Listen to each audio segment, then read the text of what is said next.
Hola,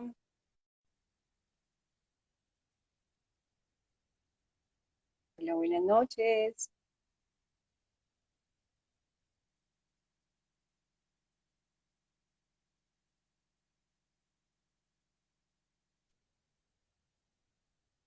Esperemos que la invitada se conecte.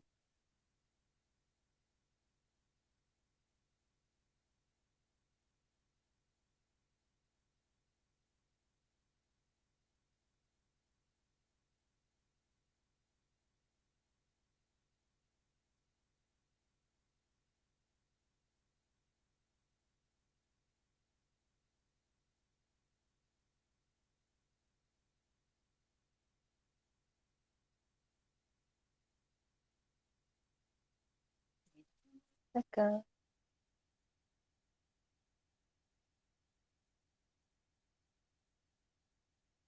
Catherine.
Buenas noches.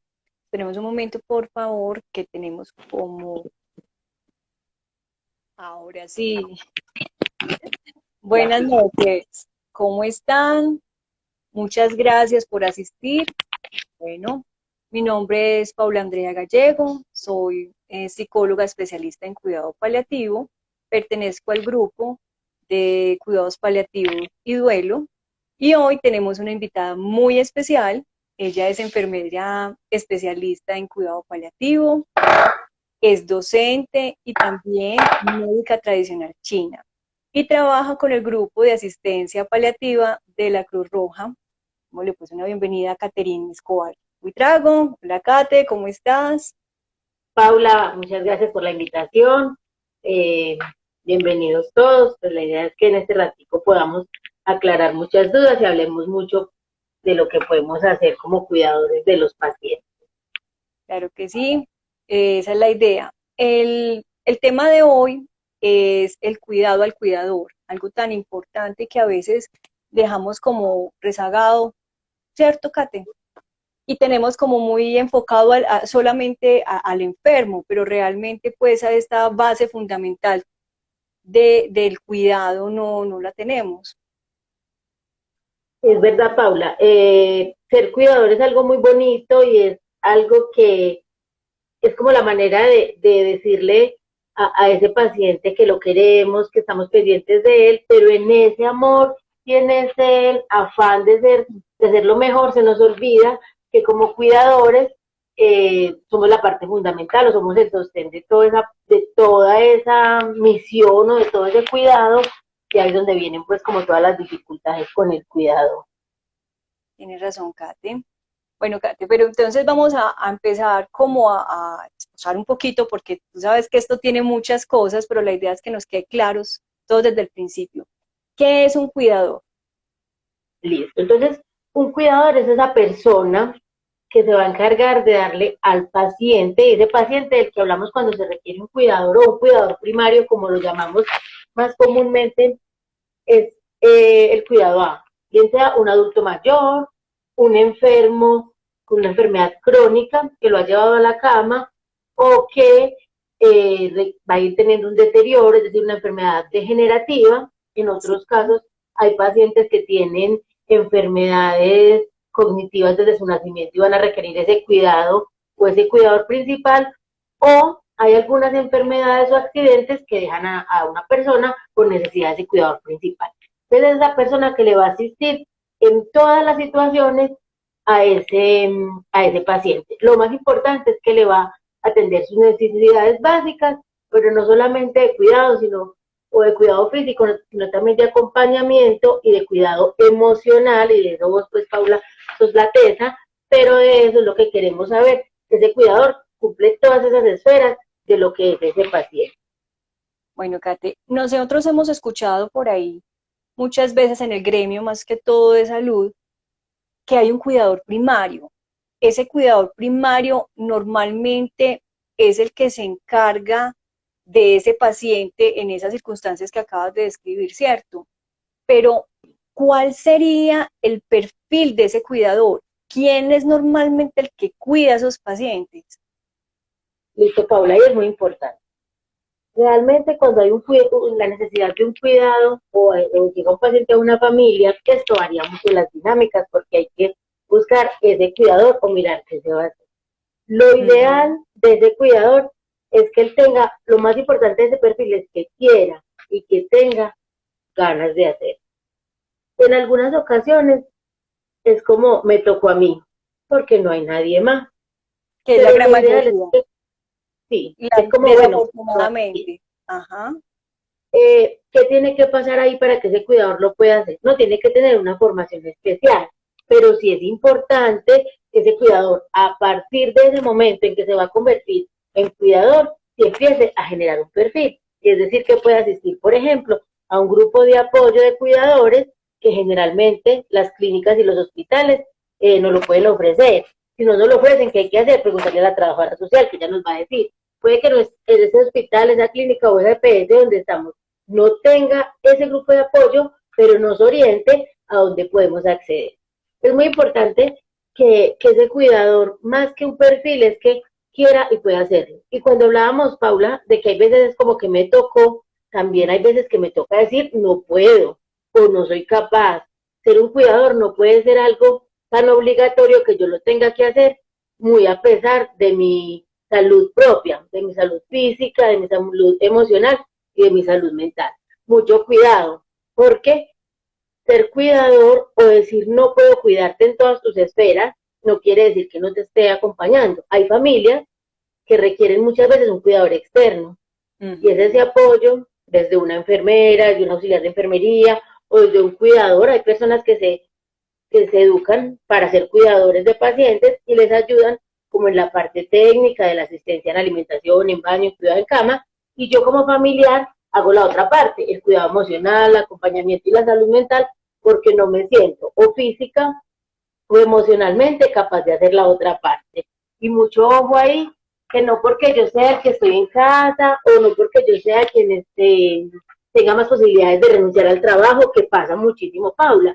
Muchas veces a alguien le toca renunciar al trabajo, entonces en esa, como en ese momento de tomar esa decisión, hay que hacerlo también diciendo hasta dónde yo soy capaz y creo que puedo hacer.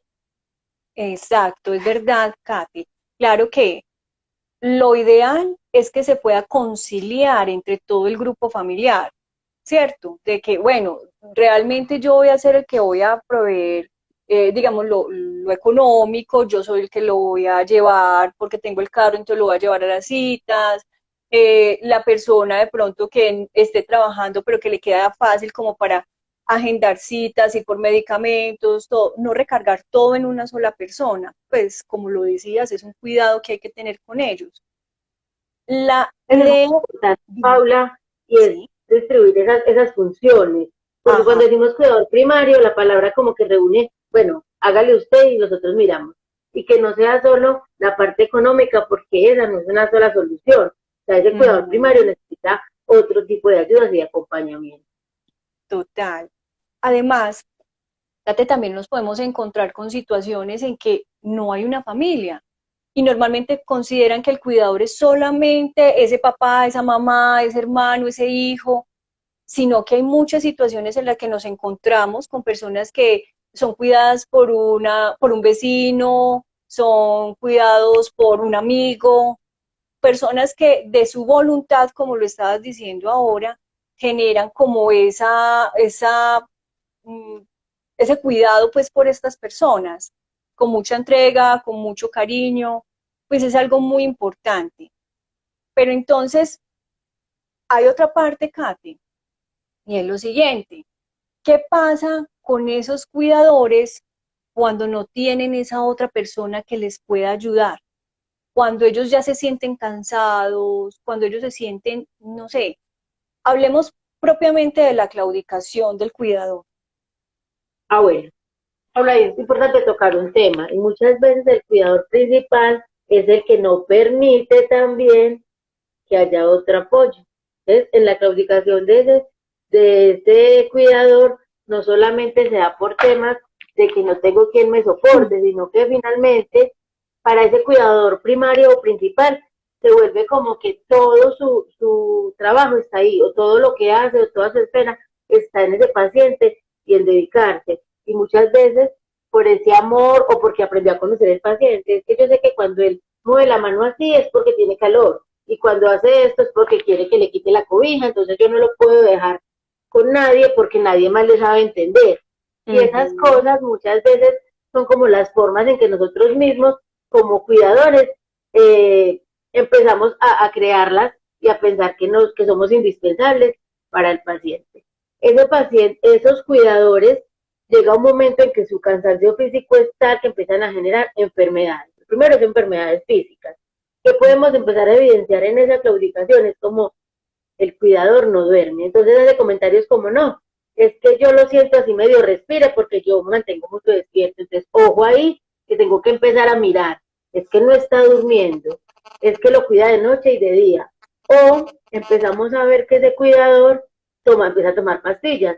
Entonces yo tomo este acetaminofén 2 veces al día porque es que me duele como la cabeza, pero se me quita. O estoy tomando esta porque por ahí me dijo la vecina, porque otra cosa es que el cuidador tiende a no consultar por ninguna de sus dolencias. Es un perjuicioso a llevar a su paciente a todas las citas, pero para él no hay una cita. Entonces, como no, yo tomo esta para relajarme, estoy tomando ese tipo de cosas, y ahí es donde yo empiezo a ver ese cansancio. Y como yo te decía ahora, Paula, es difícil a veces decir no. Y para el cuidador es mucho más difícil cuando siente que ya no puede más y es muy difícil que sea capaz de expresarlo en palabras o de decírselo a la familia. Entonces, esos tiempos hay que tenerlos muy claritos y hay que decir, no, yo llevo un año cuidándolo, pero siento que no, que necesito unas vacaciones. Así como sacamos vacaciones del trabajo, necesitamos vacaciones de cuidar el paciente y no es falta de amor. Y ahí tú sabes más de eso que yo, y es como empezar a trabajar con esa culpa, que es lo Claro. que nos da, nos genera como esa parte. Cuéntanos Eh, ahí cómo puede manejar esa parte el cuidador en la parte de la culpa. bueno, eso es uno de los puntos muy importantes, Kate, y es porque lo que estabas diciendo al principio, la gente, la cuidadora en especial, porque la mayoría de veces son mujeres, piensan que si están descansando, en ese momento están diciendo, yo me siento culpable acá porque es que pienso que lo que le están haciendo o lo que el acompañamiento que le está recibiendo en este momentico no es igual que el mío. Es que yo ya sé, como tú decías, cómo mueve la mano, yo ya sé que si él se voltea para acá es porque está incómodo con algo. Entonces, las personas que lo que pasa, se empiezan a enfrascar de una manera tal en ese cuidado que se abandonan y ellos necesitan tener sus espacios que son importantes, no necesariamente solamente el día para descansar, también se requiere de un espacio en su misma casa donde él pueda relajarse. Así sea una ducha fría que quiere darse como para relajarse, como para estar bien, ellos necesitan de esos cuidados para poder estar sanos mentalmente. ¿Por qué? Porque el paciente y el cuidador es como una esfera y todo va constantemente. Si el enfermo está bien, el cuidador debe de estar bien. Si el cuidador está mal, entonces ¿quién va a cuidar a ese enfermo? Ese cuidado no va a ser el igual, ¿cierto? Yo estaba escuchando en estos días de alguien que estaba haciendo algo muy bonito, un ejemplo, que era, el cuidador es como una vela, se prende y da luz, ¿cierto? Proyecta su energía, pero ¿qué? Se va consumiendo. Si el cuidador no tiene ese espacio para sí, no tiene ese cuidado, no puede salir así sea un día al parque a comerse un cono, a ir al cine, a hacer un poco de ejercicio, a ir a un costurero, a otras cosas, a otras actividades cotidianas. ¿Qué va a pasar con esa velita? Se va a consumir hasta que ya se apaga. Entonces ya no va a ser uno solo para cuidar, sino que van a ser dos. ¿Cierto? Entonces, la idea es poder ayudar a que esta persona, así sea un día, medio día, porque nosotros sabemos lo complicado que es conseguir a alguien que puede estar dispuesto a cuidar a ese enfermo, ¿cierto? Pero la idea es que se pueda hablar. Cuando hay familia, se requiere hablar porque es un agradecimiento que uno debe tener con esa persona que está dedicando noche y día a ese paciente. Si es una abuela, si es una mamá, si es un papá, si es un hermano. La idea es que todos como en equipo puedan llegar a, a un acuerdo. Entonces, bueno, yo una vez a la semana te voy a ayudar para que ese día lo vamos a cuidar y vos puedas salir a hacer tus vueltas. Entonces eso ayuda al mantenimiento psicológico y al mantenimiento físico de esa persona para que no se vaya a desgastar de esa manera. Bueno, ahí hay otra cosa importante también, Paula, y es que muchas veces en nuestra protección mental tratamos como de saber lo menos posible de la enfermedad de nuestro paciente, sobre todo cuando va hacia el deterioro o cuando nos han dado como un pronóstico que no es tan bueno, lo que llamamos un paciente paliativo, y es un paciente que los cuidados que estamos haciendo ahora es para ayudarle, para brindarle confort, para que esté bien, con un desenlace que va a ser una muerte relativamente cercana. Sí. Entonces muchas veces el cuidador prefiere no saber mucho de ese diagnóstico, pero eso no es sano para el cuidado ni del paciente ni para la forma como ese cuidador va a afrontar. Entonces, es importante que el cuidador y la familia conozcan mucho de la enfermedad. Es como adelantarse un paso a lo que va a suceder y eso favorece que esos cuidados se den correctamente. No basta con lo que yo decía ahora, es querer cuidarlo. Sí, esa es la primera parte, pero Sí. lo otro es saber cómo lo voy a cuidar, porque hay cosas que son como muy sencillas y que en el hospital uno ve a la enfermera, entonces ella, ay, como lo mueven de bueno, porque ella coge la sábana y lo corre de un lado para otro y nos quedamos solamente en eso. Y en la casa como nos da de duro para moverlo. Entonces cosas tan sencillas como usar una sábana de movimiento, que si yo no aprendo, que si yo no investigo, que si no busco que la enfermera me enseñe, que en el grupo de apoyo me den esa parte, voy a poner más del esfuerzo que es necesario. Y muchas veces nosotros como acompañantes de esos cuidadores en términos de pacientes paliativos, es enseñarles a cómo va a cuidar ese paciente. Ellos me dicen, no, yo llevo cuidando los 6 meses.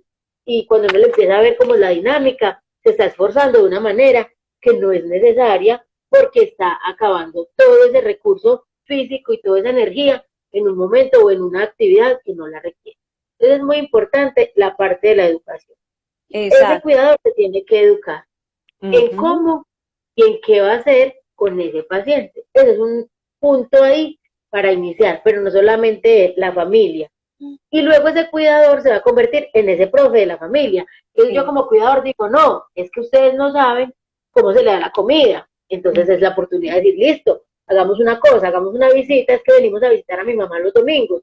Y aprovechamos y vos nos enseñás cómo se le da la comida a mi mamá para que cuando yo tenga un descanso, yo pueda quedarme cuidándola porque ya me enseñaste esa parte.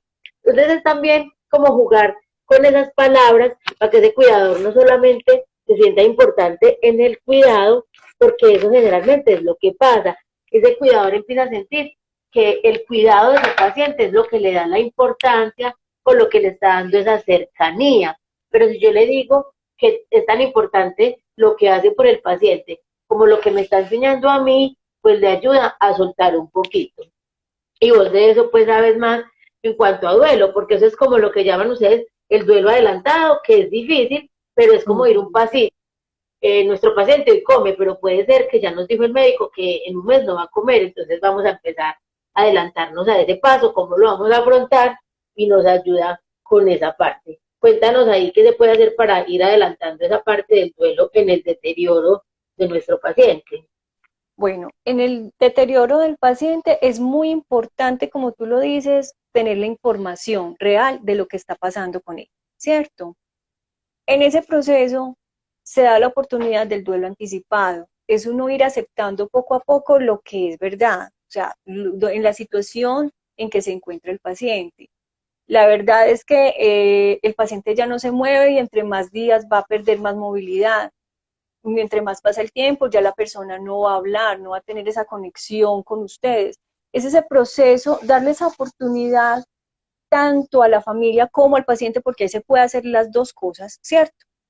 De llegar y aceptar las cosas como son y lo que va a venir, para que ellos tengan la oportunidad de cuando ya haya esa falta, ya ellos puedan llegar y hacer su duelo de una forma mucho más adecuada, ¿cierto? Porque igual va a haber duelo, porque va a haber la falta, pero la idea es que no vayan a quedar esos cargos de conciencia o manejar de pronto esos duelos donde se dice, no, pues que yo pude haber hecho, donde yo, ¿por qué no le dije?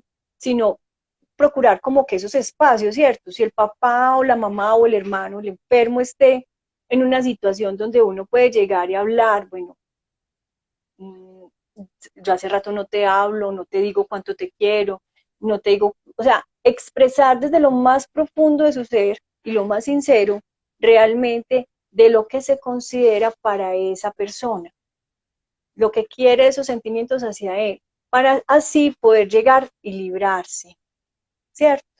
Ir descargando todas esas cosas y ayudar y facilitar ese proceso de duelo.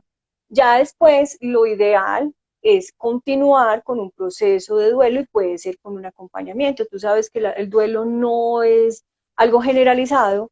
Hay personas donde sencillamente pueden quedarse en algunas etapas, hay otras donde no las pasan todas, entonces ya a partir de eso, pues ya sería una, digamos que un proceso de duelo aparte con una intervención, pues obviamente profesional. Pero la idea es dejar que estas personas vayan librándose de estas cosas y ayudarles a este proceso, tanto que hagan parte de ese morir de ese paciente, ese proceso de morir, como también el paciente mismo sobre lo que está, porque no es, yo recuerdo mucho, fíjate, una médica que una vez nos contaba, el papá estaba muy enfermo y estaba ya en sus fases pues terminales. Resulta que toda la familia llegaba y hacían todo lo posible para no llorar. Entonces entraban al cuarto del señor, lo veían y se hacían los fuertes, pero cuando iban a llorar se tenían que retirar muy lejos para que el señor no los viera. Entonces, de un momento a otro empezaron a ver que ese papá era como serio, como bravo.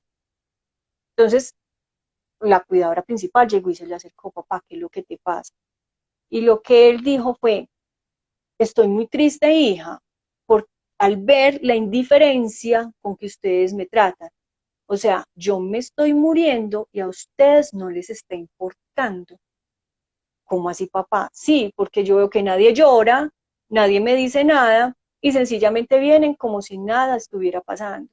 Entonces, eso nos lleva a pensar realmente que ese proceso de muerte se debe llevar entre ambas partes, tanto la familia, obviamente pues el cuidador que es como el puente que hay entre la familia y el paciente y obviamente el paciente que está padeciendo ya su proceso, digamos que en este caso, en su proceso pues de muerte. Entonces, a veces uno piensa que el hecho de uno no llorar y hacerse el fuerte le ayuda más al paciente.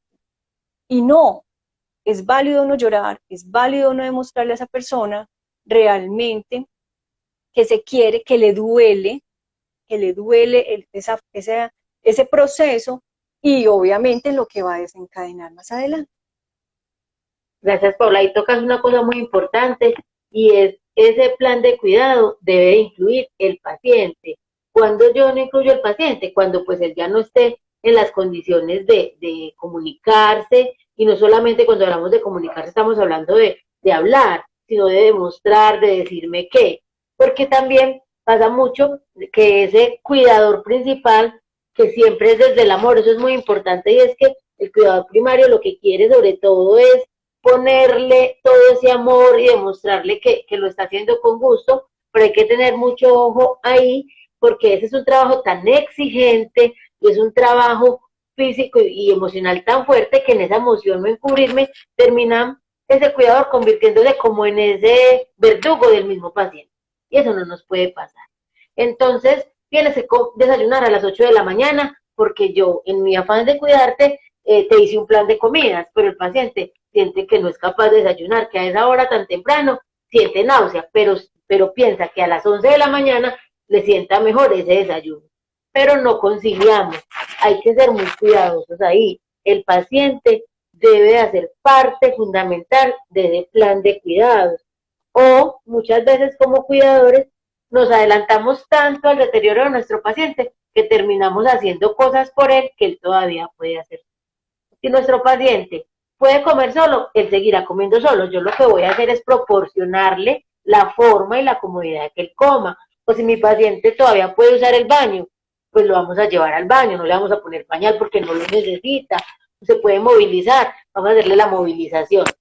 Ese amor y ese cuidado se convierte muchas veces en un adelantarse al deterioro y en hacer que nuestro paciente no pueda hacer sus cosas o que no pueda ni siquiera opinar. Entonces muchas veces cuando uno se encuentra, cuando hacemos esos acercamientos con los pacientes, es muy charro porque te dice como el paciente, no, es que ella o es que él me regaña mucho, no me deja hacer nada, y el cuidador te pone las quejas contrarias, es que es muy mala clase, es que no te deja, y cuando se pone uno a conciliar, es que el uno está obligando al otro a hacer lo que no puede. Entonces mucho cuidado ahí, que es un desgaste que no es necesario aún, y es siempre como que entendamos que desde el amor también se cometen errores, pero que no dejemos a nuestro paciente como un mueble o como algo aparte. En salud estamos muchas veces, ahora pues en los últimos tiempos hablando mucho de la humanización en salud, y cuando hablamos de humanizar, esa atención es poner al paciente como el principal actor de su enfermedad o de su proceso. Y lo mismo debe pasar en la casa. Y yo les decía mucho, a mis alumnos les digo mucho cuando hablamos de pacientes del adulto mayor, y es que empezamos los hijos a convertirnos en los papás de nuestros papás. Y eso no puede pasar, porque eso quiebra la relación cuidador-paciente, y muchas veces ese cansancio extremo o esa quemada del cuidado o que claudica, porque es que no me lo aguanto, o sea, yo quiero cuidarlo, yo todavía tengo capacidad, pero no me lo aguanto. Y cuando entramos a conciliar es que es él el que no me está aguantando a mí. Entonces ahí hay que tener mucho cuidado con esa parte. Respetar esa autonomía hasta lo que más se pueda. Porque es que igual, el paciente muchas veces se la queja es esa, o sea, es que no me deja, es que no me permite, es que yo me quiero tomar este cosito, pero es que es un poquito y no lo permite. Entonces, igual, el enfermo se ayuda menos si él obviamente ve que la gente está encima, es una, no sé si se le podrá llamar como una sobreprotección con ellos también, porque en el afán de pronto de que no sufra, de que no tenga ninguna, no le falte nada, ¿cierto? De pronto vamos a que él necesite más de ese grupo familiar de lo que realmente requiere, es lo que dice Kate. Pero estás tocando un tema muy importante, Kate, y es hablar del síndrome de Burnout o el cuidador quemado, como le dicen. Cuéntanos de pronto ahí cómo podemos identificar ese síndrome y Bueno, qué es. el síndrome empieza, o sus primeras formas de reconocerlo es la irritabilidad del cuidador. Un cuidador irritable, no solamente con el paciente, sino con el círculo familiar, es un cuidador que se está quejando todo el tiempo. Pasó de estar con mucha energía y hacer lo que hacía a estarse quejando de cada una de las funciones. Es un cuidador que está necesitando, en algunos casos, consultar. Yo les decía ahora que hay veces no consultan, pero ya llega un momento en que empieza a consultar por diferentes dolencias. O empezamos a escucharle como que el lunes le duele la cabeza, y el martes le duele la rodilla, y el miércoles ya no se puede mover, y es la cadera, y empezamos como, bueno, todos los días le duele una cosa distinta. Ojo que es un signo muy claro de un cuidador quemado. Hay otros casos, vemos el aislamiento.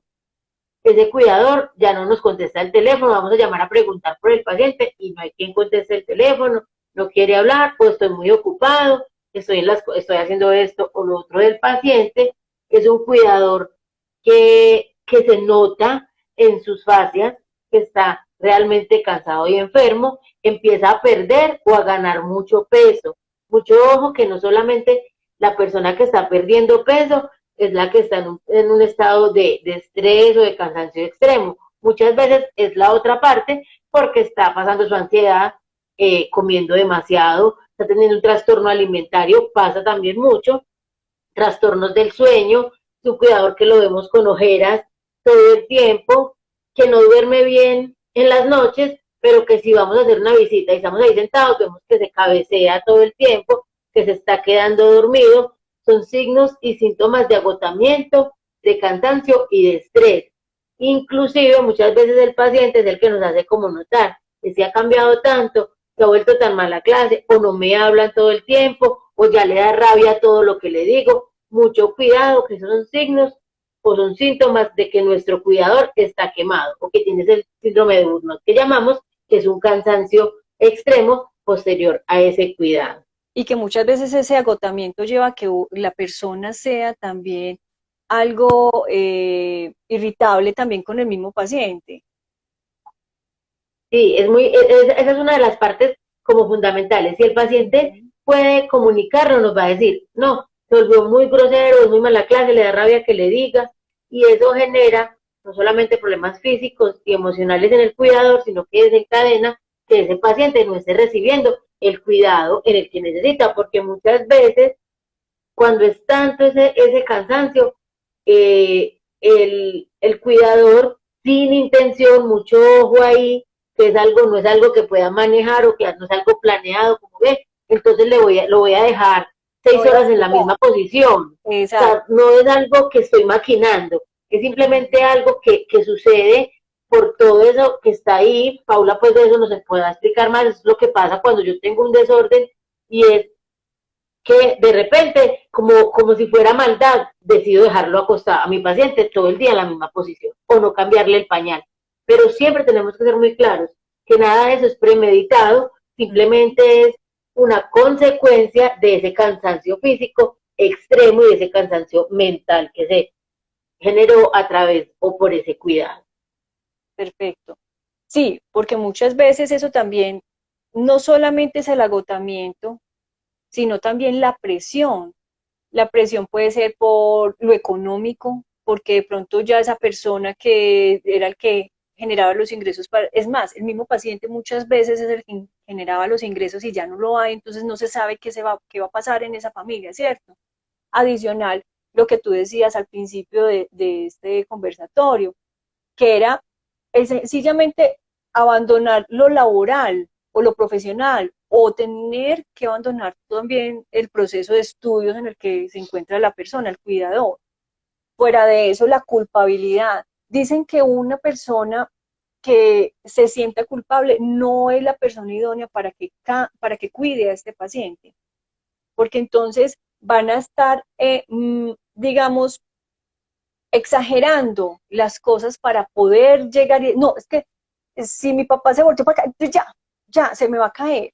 O si mi papá se volteó para este lado, o si se quejó, ya pasó algo. O sea, no es lo idóneo que una persona cuide a un papá, digamos, porque la persona ha estado en un abandono total con el papá y llegó y se dio cuenta que el papá estaba sufriendo de una enfermedad ya terminal, digámoslo así, y la persona quiera, no, yo es que yo me ofrezco a cuidarlo por la misma culpa, o sea, llevado por la misma culpa, no lo ideal, porque psicológicamente esta persona no va a estar dispuesta a estar todo este proceso, fuera de la voluntad que se quiera y ese amor tan grande no va a ser más la culpa que el amor para llevarlo a ese estado pues como de cuidador. Y adicional, muchas veces con el síndrome de burnout más que todo, digamos, mucha mujer está inclinada pensando, Dios mío, yo tengo que cuidar a mi papá, tengo que organizar la casa, tengo que lavar la ropa, tengo que hacer el almuerzo, somos 5 personas, tengo 2 hijos, porque también es otra cosa que no hemos tocado el tema aquí, Kate, y es que esa cuidadora tiene familia, muchas veces tiene su papá, perdón, su esposo, sus hijos, entonces ese, ese sentimiento de yo qué hago acá, tengo mis dos responsabilidades, pero prima el cuidado de mi papá, por decir algo, empiezan, digamos que su esposo, ay, pero es que mira, o sea, me estás dejando muy abandonado, los hijos empiezan, mamá, pero es que yo quisiera que estuvieras más acá. Todo ese proceso lleva a que la persona desarrolle el síntoma y no es lo ideal. Por eso es tan importante identificar todos esos síntomas que dice Catherine y poder hacer algo a tiempo. Nos escribe por acá Urunana que tiene necesidades y motivaciones, y eso es muy importante que lo tengamos siempre presente, y es que eso es el cuidador, olvida que es un ser y que es independiente a ese, a ese paciente, a ese enfermo, a ese familiar o a esa persona que está cuidando, que cada uno tiene su espacio y que debe tener y seguir poniendo la prioridad suya, su vida, sus aspiraciones y sus necesidades, porque también hay cosas que pasan en el posterior, y es que después de que ese paciente no está, el cuidador queda muy afectado, y no es tanto en la pérdida de su familiar como tal, sino de su rol como cuidador, y genera una necesidad de buscar a alguien en quien poner ese tiempo, esa atención y ese cuidado, y se puede ir generando constantemente una necesidad de cuidar a alguien. Entonces es muy importante que nunca olvidemos como cuidadores que tenemos también nuestro punto, nuestra parte, y que ese cuidador es una vida aparte. Y hay como unos tips que podríamos, Paula, poner ahí, y es muy importante. Ahorita decíamos como permitir que nos den una mano, y en eso, más que permitir que nos den una mano, es, entre comillas, exigir que haya una mano, y es que hay que hacer esos acuerdos. Entonces, si yo lo voy a cuidar, yo no voy a encargarme de estar llamando a pedir citas, por ejemplo, porque eso me quitaría mucho tiempo, o conectarme pues a pedir la cita si es virtual o como sea, sino que entonces otra persona se va a encargar de conseguir las citas, autorizaciones y todo lo que tenga que ver con los trámites. Pero también yo voy a sacar mi día. Yo tengo mis motivaciones, y es que a mí me gusta mucho nadar, y yo voy los sábados a nadar, entonces mucho ojo que yo voy a cuidar, pero yo voy a seguir yendo a nadar los sábados, entonces los sábados se lo cuido. A mí me gusta bailar, porque ahí empiezan cosas como que qué actividades sí puedo hacer y que no. Mucho ojo que lo que a mí me gusta tiene que seguir estando, y no puede ser como, ay, que no lo vean muy malo los otros, o que pensarán si yo voy a una fiesta, que pensarán si yo me voy de paseo un fin de semana, sabiendo que mi paciente sigue estando ahí. Y siempre hay que poner esa prioridad. Yo estoy haciendo mi trabajo bien, estoy cuidando a mi paciente, y pues no lo voy a dejar solo ni desamparado, pero puedo seguir construyendo lo que me pertenece o lo que puedo hacer. Hay que poner otras cosas como que las visitas, y eso era muy importante, se me ha olvidado tocarlo ahora, que la visita no se convierta en una carga peor para ese cuidado.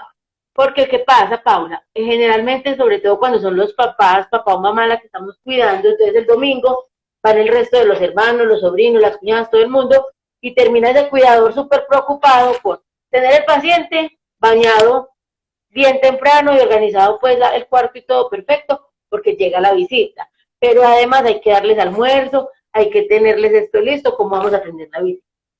Es muy importante que como familia entendamos que no se hace visita, no es esa visita, no es ese tipo de visita el que se hace donde hay un paciente.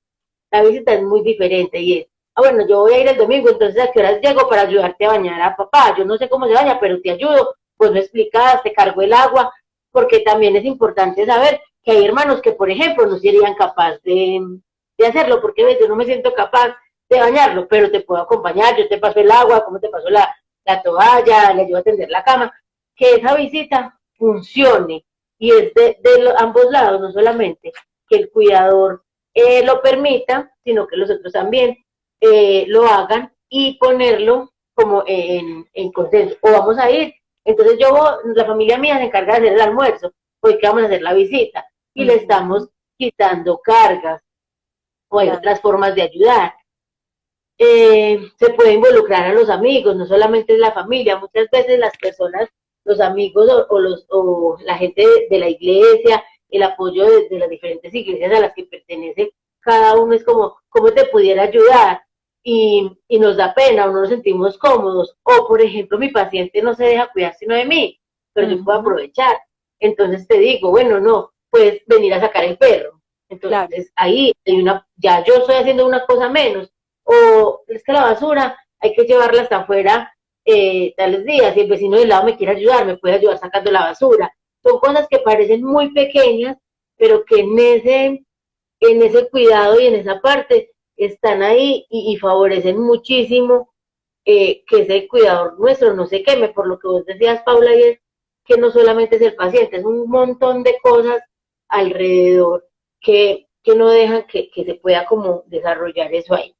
Pero además los descansos no pueden ser un día a la semana, hay descansos que son frecuentes. Si bien tenemos ese descanso semanal o veces a la semana, tiene que haber un descanso frecuente en el día.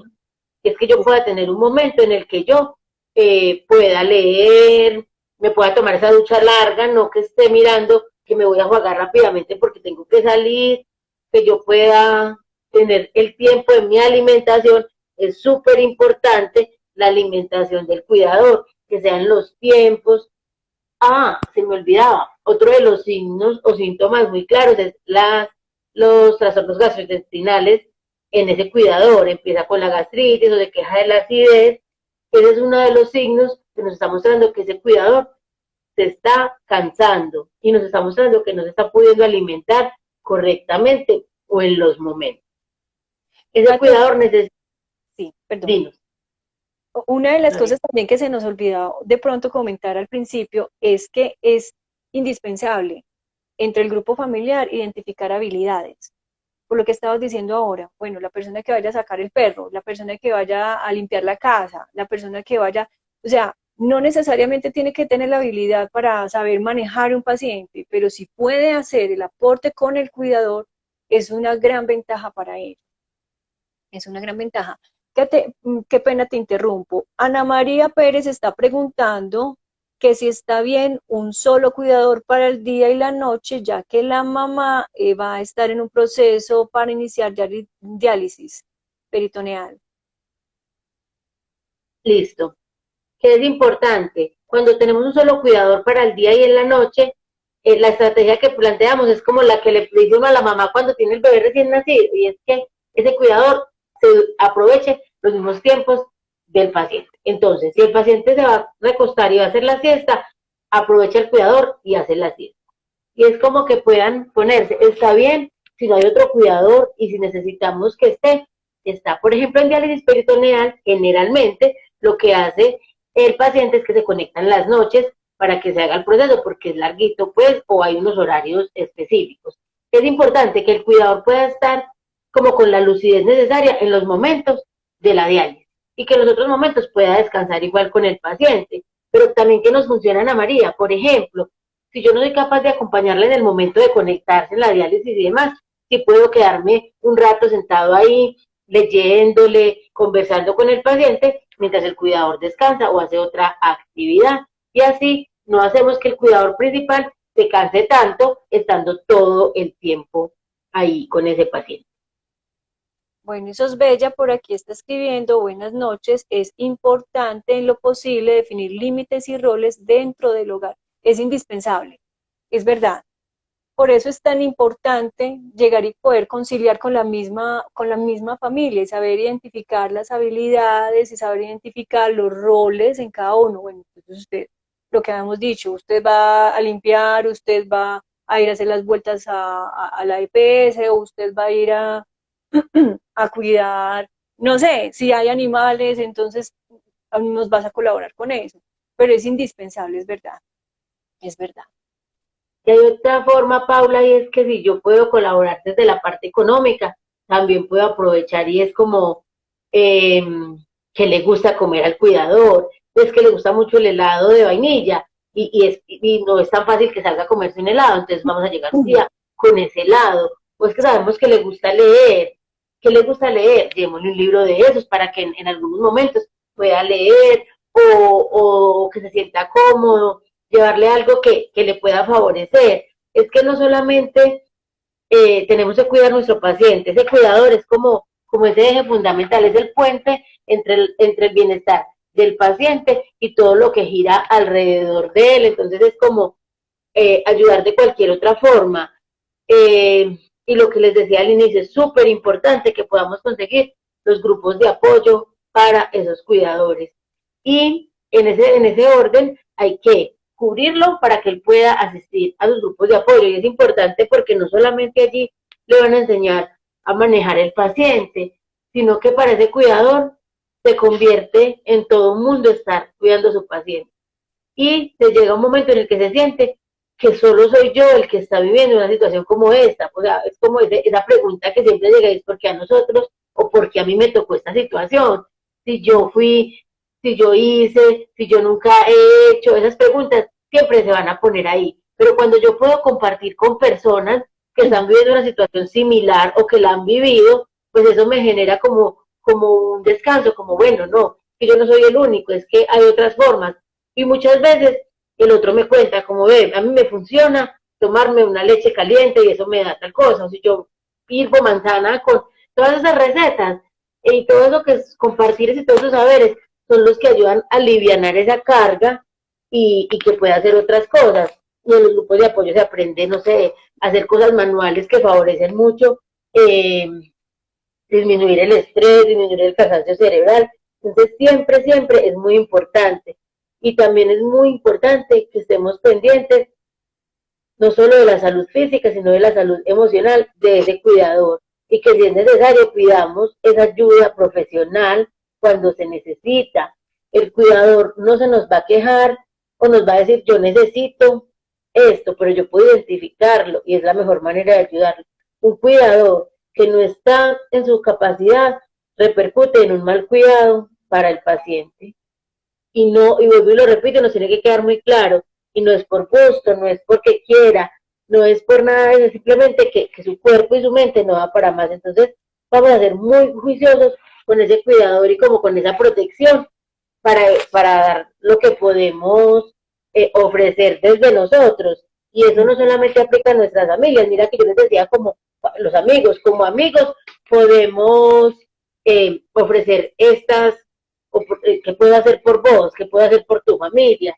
Y eso, aunque pareciera muy pequeño, cuando uno dice, pues bueno, yo voy y saco tu hijo al centro comercial, llevo tu hijo al cine, eso cambia una dinámica de una manera impresionante, porque Paula ahora nos decía, y es que los hijos también reclaman, mamá, es que te necesito.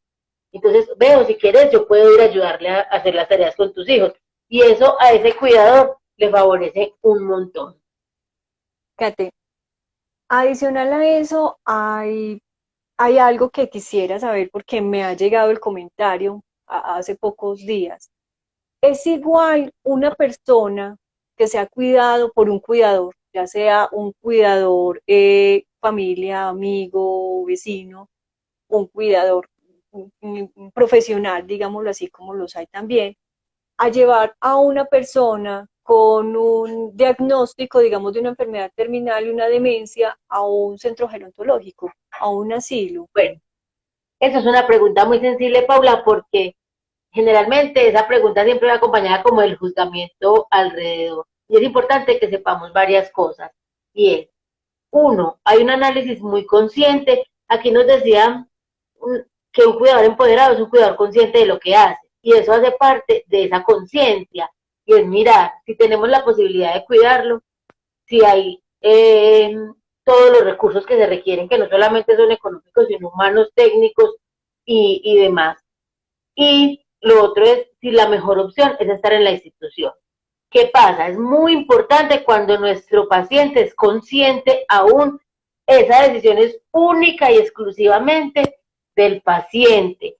Mucho cuidado ahí, que yo entiendo y pacientes y cuidadores me lo han dicho, pero ven, es que nos queda muy difícil, es que nos es casi imposible, pero vea, es como, hay esa línea tan delgada entre si el paciente, su decisión es estar en casa, pues nosotros como abanderados de los cuidados paliativos, somos número uno en que el paciente lo único que necesita es comodidad.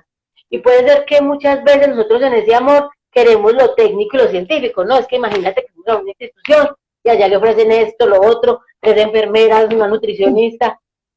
Y finalmente el paciente lo único que quería era que tres personas de su casa, que sus tres hijos, ver los nietos, así sea sentir el ruido de los nietos brincando afuera. Y eso le da esa alegría y esa energía para ese último momento. Entonces, en cuanto a las instituciones, y los cuidados son muy completos, claro, estamos hablando desde lo técnico y desde la formación que se tiene, pero si mi paciente es consciente y puede decidir, él es el único que decide si se quiere ir a un asilo o a un hospicio de cuidados paliativos para pasar su último tiempo. También que es importante identificar o leer entre líneas, que no sea que mi papá me esté diciendo, mándeme para un asilo, pero por disminuir mi carga y yo sepa realmente que se quiere quedar, entonces también ahí. En un paciente pasa mucho con los pacientes, por ejemplo, con demencia o Alzheimer, en que ya no reconocen la familia, en que se han vuelto difíciles de cuidar, agresivos, algunos son escapistas, entonces se salen de la casa y se da como que la última opción es tenerlo en ese lugar. Pero siempre, lo único que yo siempre les digo es, siempre, siempre que esa sea una opción. La última opción, si yo estoy decidiendo por el paciente. Y si es con el paciente, que sea la opción que él tome. Cuando un paciente está en sus últimos momentos o en cuidados paliativos, cuando está muy cerca de la muerte, el paciente no necesita un montón de medicamentos, un montón de enfermeras, no necesita un pocotón de cosas, necesita compañía, necesita su propia cobija, necesita su cama, la música que le gusta, que eso sea algo más tranquilo y que se pueda sentir tranquilo no solamente para él, sino para nosotros y que no nos llegue luego esa, y si lo hubiera dejado en mi casa, ¿qué? Y si no lo hubiera llevado. Entonces que sea una decisión que tomemos con mucha conciencia y que no se la dejemos a una persona. Hola, y ahí aprovecho para decir que las voluntades anticipadas son muy importantes y que hablemos de estos temas hay que hablarlos. Ese es un buen tema para tratarlo en otro encuentro, sería muy interesante, porque es algo Sí, que desafortunadamente se desconoce mucho, pero que por ahora y por temas de COVID, indispensable sería. entonces nosotros no hablamos de estos temas, nosotros pensamos que no, que eso le pasa a otras personas, o Claro. que no va a pasar. Entonces también es adelantarnos a cositas que nos ayuden a tomar decisiones más tranquilas. Y la idea es que tomemos las decisiones cuando es más fácil. Es tomar la decisión cuando no estamos como en ese momento tan crucial. Y entonces ya si la decisión se tomó con tranquilidad antes, cuando llega el momento, simplemente fluye porque ya sabíamos cómo queríamos hacer.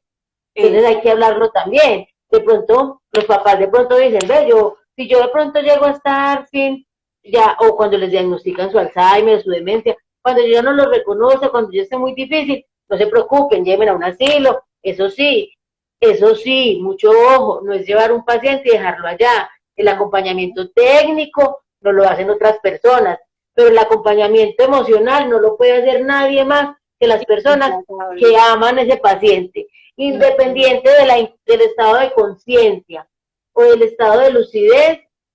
La parte emocional como que rompe todas esas barreras. Ese contacto y esa conexión siempre va a estar.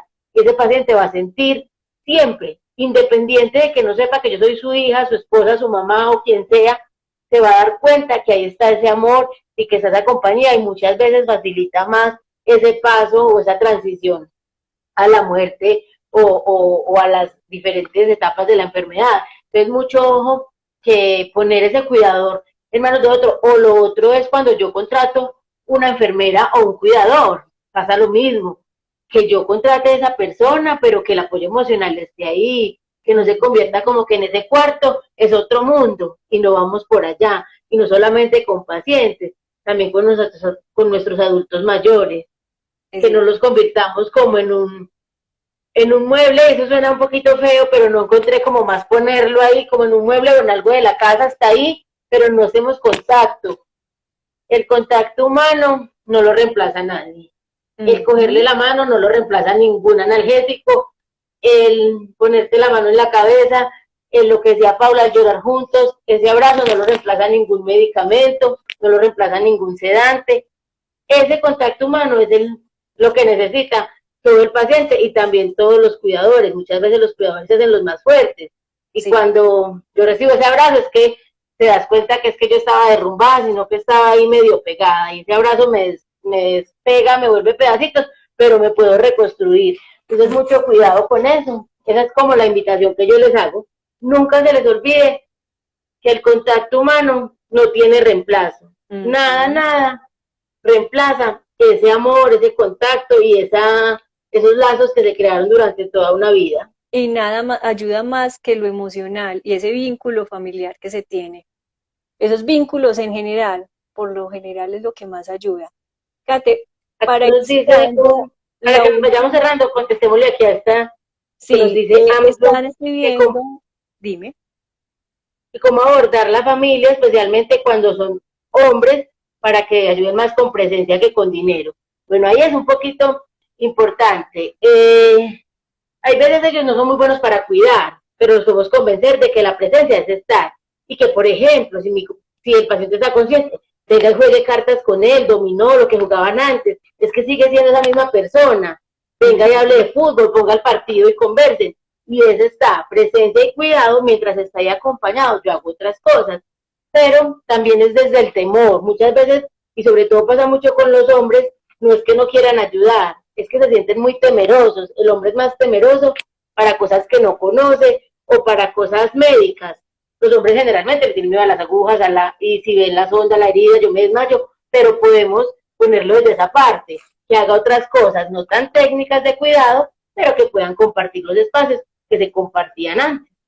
Exacto, y no son tan buenos tampoco para manejar emociones, entonces a veces que digamos, se nos detonan un poquito los pacientes o el mismo cuidador, a veces no son tan buenos como para ayudar eso, y, usted sí siempre llorando, usted sí siempre quejándose, o sea, es ir identificando esos roles, identificando esas posibilidades que nos ofrece la familia para poder ayudar realmente tanto a ese enfermo como a ese cuidador.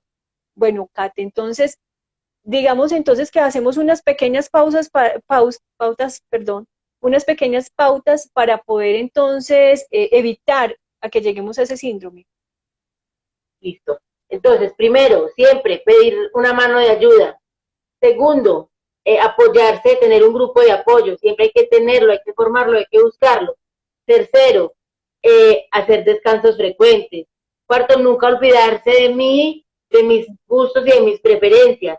Hacer ejercicio es importante, si sea solo salir a caminar, hacer yoga, respirar un ratico, hacer una meditación guiada, eso me ayuda a volverme como a conectar, comer saludable y a tiempo, tener higiene del sueño, que no sea 24/7, que yo pueda tener un sueño reparador, asistir a los grupos de apoyo, educarme no solamente en la patología o en mi paciente, sino en cómo puedo cuidarlo de hacerlo más suave y más fácil, y buscar ayuda profesional cuando la necesite. Mucho cuidado ahí. Y sobre todo con la parte mental, eso es para todos, cuidadores y no cuidadores.